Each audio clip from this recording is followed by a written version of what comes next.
Good morning, girls. How are you today? I hope you're all doing really well. I'm doing well myself. Thank you. So, are you ready for your new grammar lesson? It's not quite new though, because we have already started with the topic, but today we will continue with a new type of conditional sentences.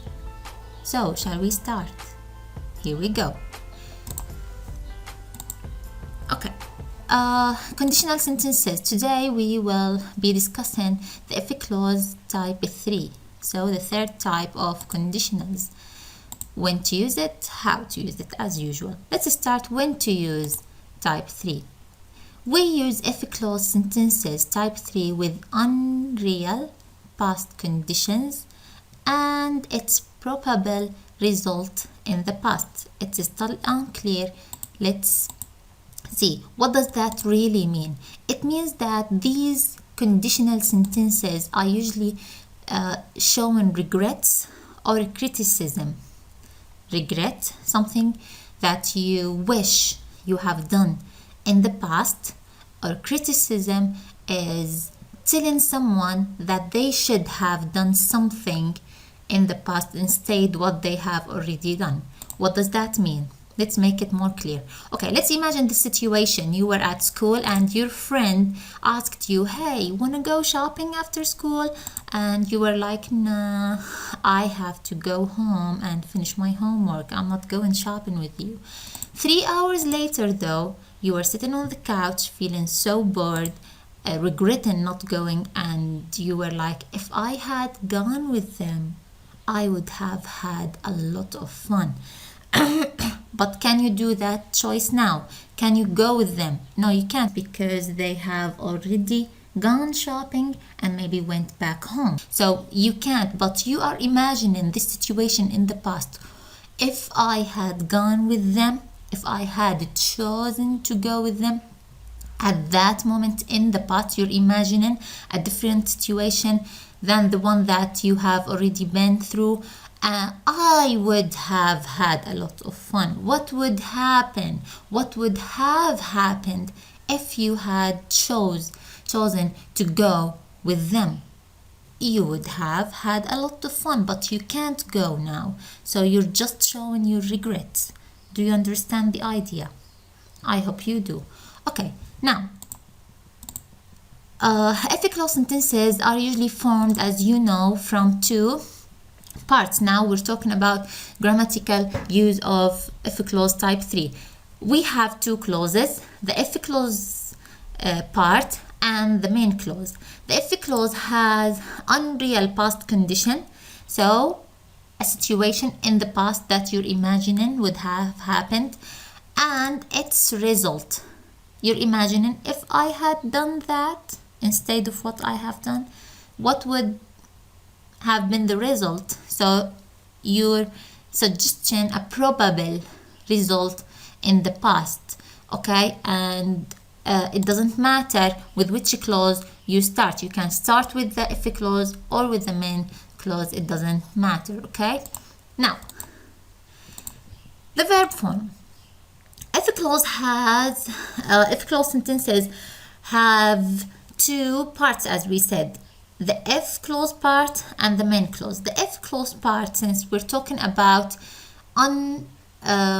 unreal past situations, we're using past perfect, which is had plus verb 3. And in the main clause, we use would, have plus verb 3. You know that would is always followed with an infinitive. So here we go, have, and after have I must have past participle. So here we go. So again, if the if clause contains the tense past perfect, if had plus past participle or verb 3. On the other part, we have would, have plus the past participle. Okay. Shall we start with the examples? As you wish. Here we go. If I had brought my umbrella, I wouldn't have got wet. She's regretting not having her umbrella. she's imagining. Well, in the present, she doesn't have an umbrella, but she's imagining, if I had my umbrella. Yani, if we can go back in time and imagine that I have my umbrella with me, what would happen? I wouldn't have got wet. But too bad, she doesn't have an umbrella and she got wet. Do you understand? It's a regret situation. Okay, let's analyze this sentence grammatically. If, okay, so this is the if clause. If must have past perfect. Here we go, had plus verb 3. Done. Okay, the main clause. I have would have plus verb 3. Here we go. Second example. If you had set the alarm, you wouldn't have overslept. You're criticizing this guy. Let's imagine that this guy, okay, he didn't set the alarm. So you're telling him, if you had set the alarm, if we can go back in time and imagine the situation that you set the alarm, what would have happened in that situation? What's the result? You wouldn't have overslept, but in the present, there is nothing we can do now because you hadn't set the alarm and you have already overslept. So if you had set the alarm, I'm telling him, I'm criticizing him, so it's a criticism. If you had set the alarm, what would the probable result be? You wouldn't have overslept. Okay, let's analyze this sentence grammatically. If, with the if clause, I should have past perfect, yes. Okay, had plus verb 3. This is an irregular verb, set. So had plus verb 3, wouldn't have overslept. Would plus not, it doesn't matter. Would plus have plus verb 3 from the verb oversleep. Okay, good. Next, another example. Okay, here we have a police officer here feeling really sad. He's regretting something. What is he regretting? If I had run faster, I would have caught the thief. But did he run faster? No. Did he catch the thief? No. So he's just regretting it. He's imagining that situation in the past and regretting not running faster. If I had run faster in the past, it's like I wish I had, but I didn't and I can't because we're already in the present. If I had run faster okay, what would have happened? I would have caught the thief. Too bad that didn't happen and he's feeling sorry for it. Let's analyze the sentence grammatically. Here is the if part. I had run. I had run faster, past perfect. Had plus verb 3, the irregular verb run. Okay, would have caught. Would have caught. This is the verb 3 from the verb catch. Okay, we can switch these two sentences and we can be like, I would have caught the thief if I had run faster. It's the same thing. Do you understand? I hope you do. Okay, now for the negative form, as you can see, again we have two clauses. The if clause part have the verbs form as hadn't plus the past participle, had plus not plus the past participle if it was in the formed in the negative form, and in the other part we have would plus not, so I can add not to the auxiliary would, wouldn't, have plus verb 3. Do you understand? Let's see one example. This guy here is regretting something. Look at him. He has a black eye. If I hadn't fight them, I wouldn't have got a black eye.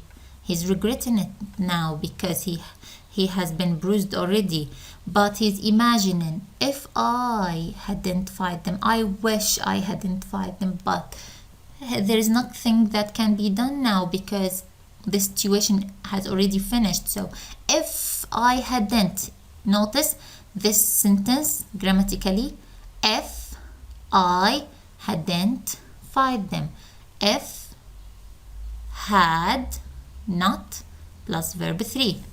Okay, here I wouldn't have got a black eye.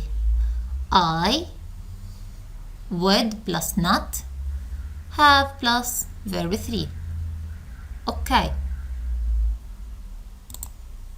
now off to the exercises. Correct the verbs in the following sentences. You have here 6 sentences that you have to correct the verb in as usual. Okay, I'll read them for you. Here we go. Number 1, if you blank take my advice, you wouldn't have been in this situation. It's a criticism. Search for the if clause. Here's the if. Which tense should be used here? Look at the second clause, the main clause. Wouldn't have. Wouldn't have, it means that it's type 3. Okay, how do I form the verb with the if clause in type 3? That's what you should be asking yourself. Okay, my father blank buy me a bicycle if I had got a full mark in the English exam. Okay, you should notice here that the if clause is coming next. Okay, so this is the main clause. Number 3, if he had stayed at school, he blank graduate by now. Okay, number 4, I blank run home if I had known the football match was on TV. It's a regret. 5, if they had listened to me, we blank not be so late. It's verb to be. Okay, number 4, if we blank not have this map, we would have been lost by now. Okay, which verb I should correct? Not plus have in the if clause part. Do you understand? How did you find it? I hope you find it easy and simple. If you need more help, you can check your booklets at page 25, but don't do the exercises there. Your homework for the weekend will be from your workbook, page 97, exercise 1, 2, and 3. If you have any questions, you can always contact me on my Instagram or on my WhatsApp. I hope you all the best. I wish you a very nice weekend. Please do your homework, send me your answers, and feel free to contact me anytime you need. Thank you very much. This is Teacher Samah with you again. Goodbye.